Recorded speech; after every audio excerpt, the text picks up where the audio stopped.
Hola, bienvenido a un nuevo episodio de Tiempo Real. Estamos en fin de semana y vamos a, como siempre, examinar el mercado para ver cómo podemos plantear la apertura de mercados en esta próxima sesión semanal. Y para eso vamos a echar un vistazo general a lo que son todos los índices o los índices más importantes. Y vamos a cambiar un poco el formato de nuestro espacio y para ello vamos a utilizar nuestro monitor de mercado, ¿vale? Que es una utilidad que tenéis en nuestra zona para suscriptores. Aquí podréis ver un poco información mucho más comprimida, mucho más condensada sobre qué es lo que está sucediendo. ¿Y qué nos muestra nuestro monitor de mercado ya de una forma inicial? Pues nos muestra un claro movimiento del mercado de protección. El mercado está buscando activos refugio. De hecho, esta semana hemos visto claros avances en el oro y en ciertas materias primas y también en el petróleo, ¿vale? Estos son los activos, digamos, más destacados que hemos podido ver. Fijaos en el oro, $1.966, el crudo también ha subido un 7,44%, el West Texas sube un 6,40%, incluso pues los bonos tienen una clara subida. Mientras, ¿qué pasa con los mercados de renta variable? Pues vemos un claro descenso en esos mercados de renta variable, especialmente en el DAX, el índice alemán, europeo, que se ve directamente afectado por la crisis de Rusia con Ucrania y por las sanciones que puedan haber. De forma indirecta también tiene impacto de un 3,83% de descenso en el FTSE. Bien, pues vamos a ver un poco realmente todos estos datos cómo nos afectan. Y para ello vamos a empezar con el SP500. Vamos a ver qué situación, qué foto tenemos en el SP500. Pues tenemos esta foto, ¿no? Una foto en la cual venimos de una clara tendencia alcista que nos permitió marcar máximos históricos en zona de 4.813 puntos, pero ahora mismo tenemos un claro cambio de sesgo. Primero por la perforación de la directriz, que viene acompañada, como normalmente siempre pasa, por la perforación de esa media de 50 periodos, esto estamos en gráfico diario, y luego sobre todo el hecho más importante, que es la perforación de esa media de 200 periodos, que nos coloca además encima de esta zona de soporte. En el caso de que perdamos esta zona de soporte de los 4.335, yo creo que nos iríamos rápidamente a los 3.403. Eso significa una importante caída del mercado. Ahora mismo que estamos situados en esos 4.300, serían 1.000 puntos de caída, sería más de un 20%, pero realmente no vemos ninguna zona de soporte capaz de contener el impulso bajista en el caso de que veamos esa caída. Tenemos además cerca, como siempre, las zonas de soporte no son zonas exactas de precios, sino que son zonas de influencia. Dentro de esos rangos o zonas de influencia vemos esta zona también aquí marcada por el 23,6% FIBO, que aquí nos podía producir o nos podía ayudar a generar ese soporte. Entonces estaríamos hablando de una horquilla entre los 4.320 puntos, que es donde estamos situados ahora, y los 4.214 puntos. Esta sería un poco la situación en este momento en el gráfico del SP500. Podemos ir al gráfico del Nasdaq, y el gráfico del Nasdaq nos va a mostrar pues una estructura más o menos parecida, con ese máximo histórico en 16.778 puntos. Esa directriz alcista rota de forma simultánea con la media de 50 periodos y esa perforación y pullback posterior de validación sobre esa media de 200 periodos, que nos deja esta zona bajista de aquí.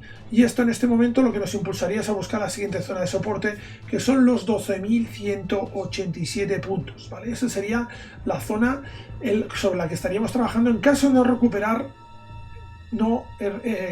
quebrar esta directriz bajista de aquí muy acelerada, y sobre todo no recuperar esta zona por encima de la media de los 200 periodos, que ahora mismo se halla en ese nivel de los 15.000 puntos. De hecho, aunque superáramos esta zona de los 15.000 puntos, si no logramos dibujar un máximo por encima de esos 15.674, nos estaría marcando claramente una figura de 1, 2, 3.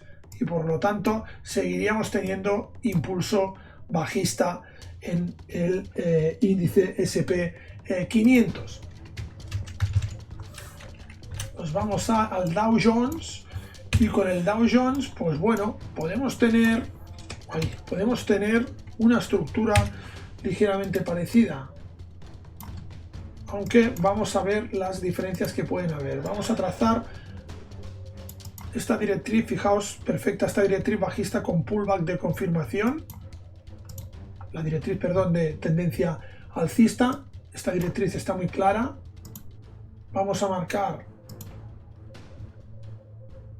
vale, la zona de máximo histórico.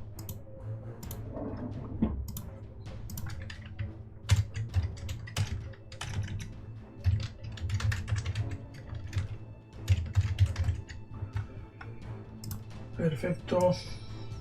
Bien aquí. Vale. Y ahora vamos a marcar las diferentes zonas de soporte y resistencia. Aquí tenemos uno clarísimo.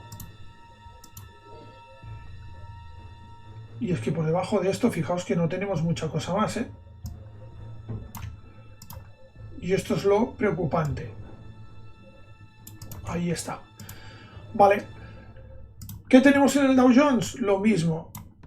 Fijaos cómo hemos perforado la media de 200 periodos. Perforamos primero la directriz alcista. Hemos perforado la media de 50 periodos.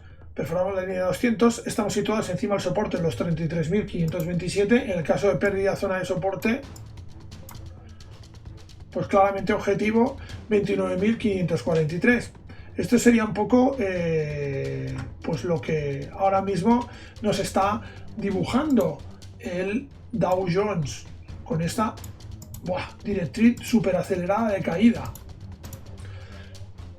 ¿El escenario optimista cuál sería? Hombre, deberíamos como mínimo trabajar en esta zona, la zona de los 36.000 puntos. Pero ¿qué sucede aquí? Que es muy difícil que no nos deje ahora mismo una figura de 1, 2, 3. Por lo tanto, lo que estamos haciendo básicamente es ralentizar un poco ese movimiento de corrección. Pero el movimiento de corrección difícilmente lo vamos a salvar, seguramente, ¿eh? Vamos a ver otro movimiento parecido.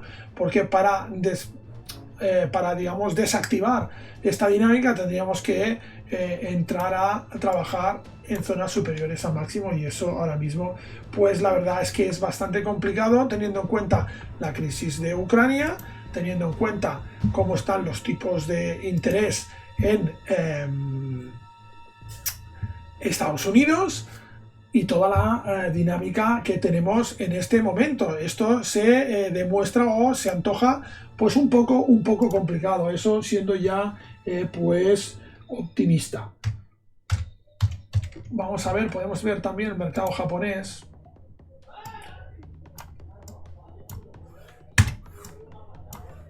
El mercado japonés que tiene pues otra dinámica. Fijaos esta directriz como ya la ha partido y ha hecho el pullback de validación.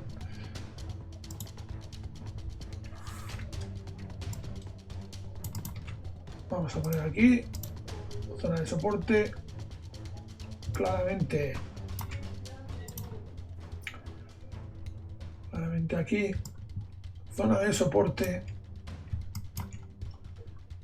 y la zona de referencia también importantísima, esta zona de aquí. Bien, pues esto sería el dibujo que nos da Nikkei. ¿Y qué nos da Nikkei? Nikkei nos da pérdida de la media de 200 periodos. Y esto nos permite trazar una directriz bajista en esta zona. ¿Posibilidades que tenemos? Hombre, intentar atacar esta zona de aquí en un impulso alcista que, si no supera esta zona de aquí, nos estaría dando, lo que nos estaría dando aquí es una zona de triple techo. Fijaos,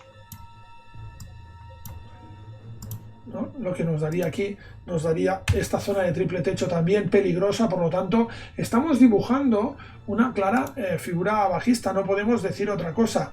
Claro, si nos vamos más abajo, evidentemente la zona son los 24.000 puntos. Este sería un poco la foto que tenemos también en el Nikkei, una foto que nos deja también pues una tendencia bajista.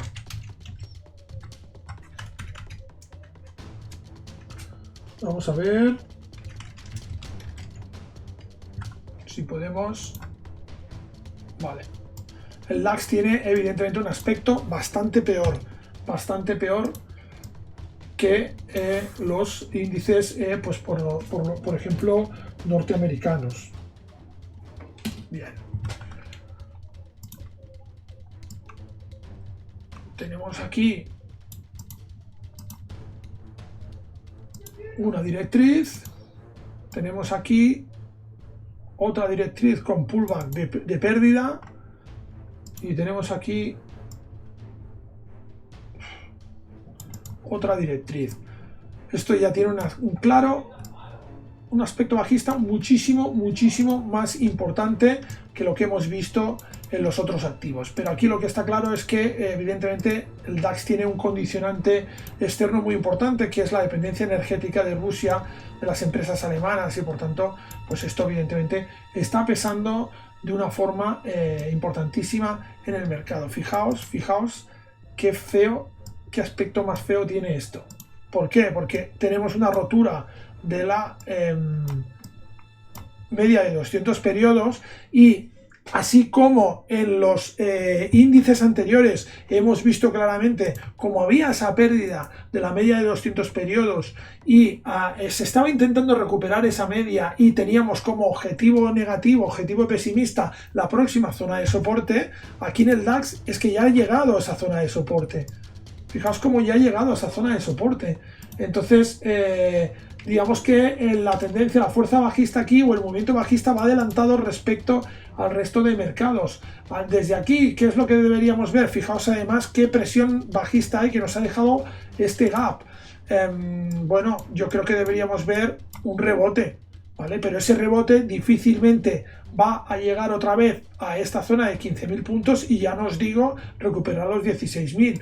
Por lo tanto, en esta disposición que tenemos en este momento, podemos trazar una directriz bajista claramente aquí. Primer objetivo, como mínimo, sería recuperar esa directriz, ¿no? Romper esa directriz bajista, pero de todas formas, lo que nos está dando aquí es de nuevo una figura 1, 2, 3. Por lo tanto, tenemos una figura bajista también en el DAX de medio plazo, sin tener en cuenta que aquí ya nos ha marcado un doble techo. ¿Vale? Esta sería un poco la disposición del DAX.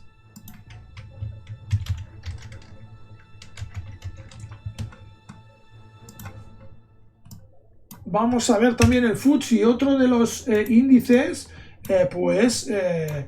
interesantes en este momento. ¿Por qué?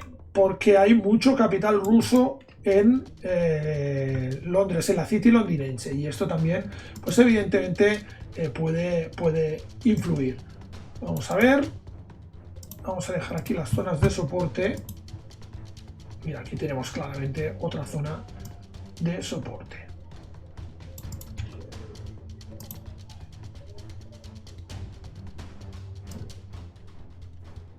Otra zona de soporte, y vamos a acabar con esta zona de aquí.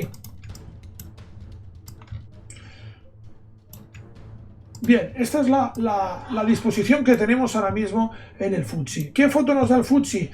Nos da una foto quizás no de una caída mucho más violenta, mucho más rápida, pero no tan estructurada. Aquí tenemos la perforación de la zona de 200 periodos. No se ha producido pullback, ¿vale? Ese pullback pues debería intentar situarse por encima y recuperar la directriz. Aunque nos recupere la directriz, tendríamos un movimiento de 1, 2, 3 que nos estaría marcando también tendencia bajista a largo plazo, como mínimo entrando en un lateral. De hecho, el objetivo ahora mismo primero es recuperar esta zona de aquí y no perder esta zona de aquí, porque si no nos vamos claramente a esos 6.500 puntos que tenemos aquí y ya nos dejaría una vez más una figura pues muy complicada en lo que respecta a ver un nuevo impulso alcista.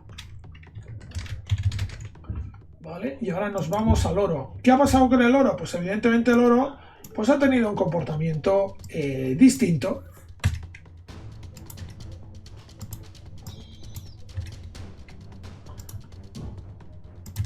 Vamos a trazarle aquí estas zonas de soporte y resistencia. Fijaos el oro aquí, cómo nos dibuja.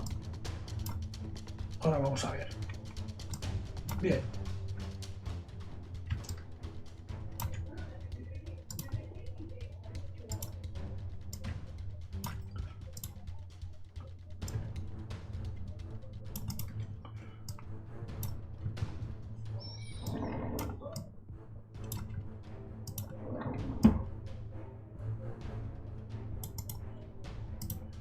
Esto es la directriz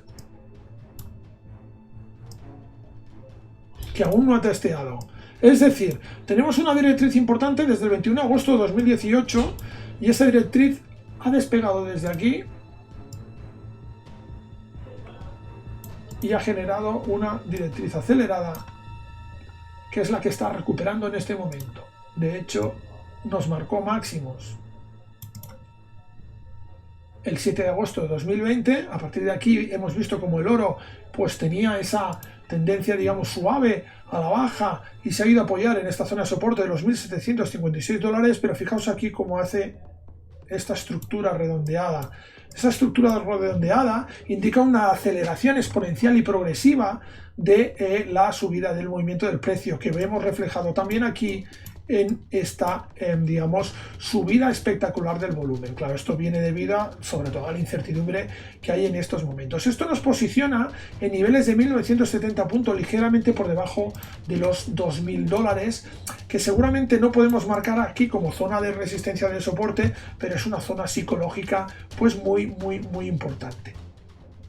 Ahora mismo, escenarios que podemos tener aquí, pues bueno, podemos tener aquí el oro que recupere esta zona superior a esta directriz alcista, que recupere esta directriz alcista, cosa que le permitiría, pues, evidentemente, intentar perforar ese nivel de los $2.059 que tenemos aquí en este momento. De hecho, evidentemente, podemos generar esta nueva directriz aquí. Perspectivas positivas para el oro, evidentemente, porque está actuando como digamos activo refugio. Esta es un poco la consideración que vemos en este momento. Y si nos vamos, por ejemplo, al petróleo, a los futuros del petróleo, vamos a ir al continuo. Bueno, ¿no? Lo del continuo, fijaos como no tenemos mucho histórico, que es una pena. No sé si aquí... No nos da mucho histórico. Para ver gráfico diario, bueno, nos da un año prácticamente. Fijaos que a un año,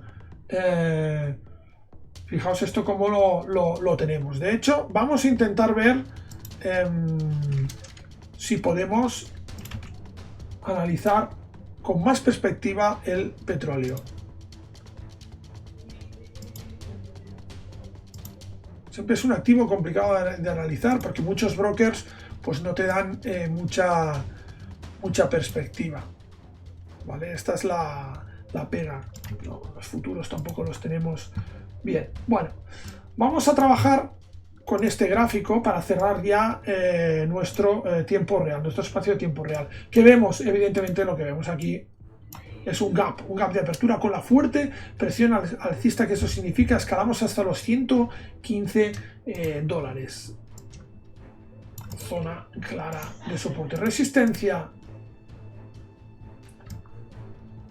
Zona clara de soporte y resistencia. Esto es lo que vemos en este momento. indicadores. Bueno, vamos a poner aquí el volumen, ¿no? ¿Por qué no nos da volumen? No nos da volumen porque es el continuo y por lo tanto no tenemos volumen aquí.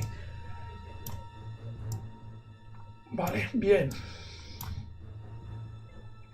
Esto es lo que tenemos en este momento el petróleo. El petróleo poco se puede decir porque es que fijaos que no tenemos mucha información y un dibujo lo suficientemente estable y destacado para poder establecer parámetros o valoraciones. Claro, si nos vamos al gráfico horario lo podemos ver un poco mejor, pero aún así tenemos pues esta zona con este fuerte gap de apertura y esta escape que vemos en este momento, marcado directamente por esa incertidumbre que vemos aquí.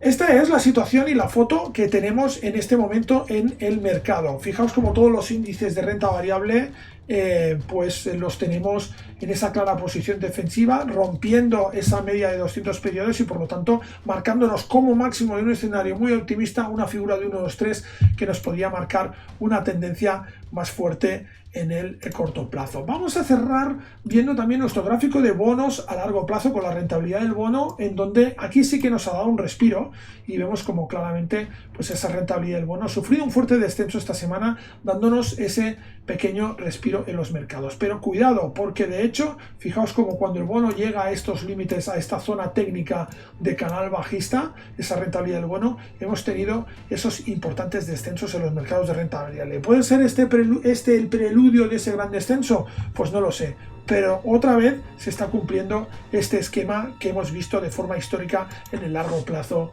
en los mercados, relacionando el mercado de bonos con los mercados de renta variable. Deberemos seguir, por lo tanto, muy atentos a lo que sucede durante estos próximos días, estas próximas semanas en el mercado. No perdáis de vista los gráficos y atentos porque podríamos ver esos descensos que, como podéis ver, pues podían estar en una horquilla importante entre el 20 y el 30, bueno, el 10, perdón, y el 20%. Tampoco hace falta alarmar mucho más. Bueno, pues ese ha sido un poco el resultado o el análisis que hemos podido ver hoy. Ya sabéis, suscribiros a nuestros canales, no os perdáis, no dejéis de seguirnos en redes sociales y así no os perderéis ninguno de nuestros reportes sobre el mercado, tanto el mercado cripto como de mercado tradicional. Un saludo y nos vemos en el próximo tiempo real. Hasta la próxima.